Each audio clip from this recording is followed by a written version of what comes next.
おはようございます。ということで、11月の27日、普通に平日の火曜日です。平日です。で、愛知の老人ポイントの方に来ました。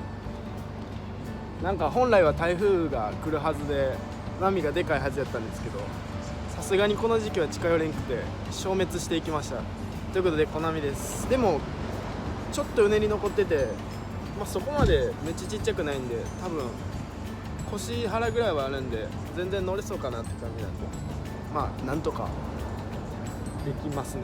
ちょっと人多いとこ避けて人の少ないピーク外したところで今からやっていきます。この辺です。皆さん3連休波やったんじゃないですか？僕3連休が仕事で海行けてないんですよ。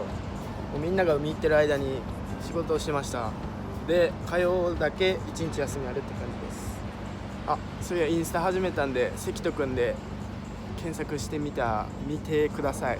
もう早速300人ぐらい来てくれたんで、自分の本垢を抜かれそうです。 YouTube 赤に、今回もちなみに貸し切りになりそうです。ちょっと左の方に3人ほど入ってるんですけど、多分僕もうちょいこっちで入るんで、でも同じく行くかな。どっちにしろ人は少ないです。平日なんで。ここの片寄せもめっちゃ良さそうなレイラー知ってるかも。セミドライの脱ぎ方が、肘の抜き方がわからんってコメントもらってたんですけど、柔軟剤とか入れたらめっちゃ滑るんで、脱ぐとき脱ぎやすいです。柔らかいし匂いやし、自分ではやらないんですけど、お父さんがまめにやってくれるんで、僕はそんな困ってないです。多分肘抜きにくいってことはネックエントリーの形なんですかね。こういうのじゃなくて、首からもっとなんていうのかな、首がピチッとしてて脱ぎづらい方なんですね。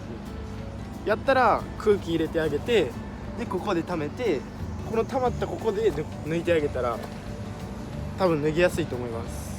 常にここに空気溜めてあげる感じです。ネックエントリーやったら。これは違うんですけど。ということで用意できたんでやっていきます。行ってきます。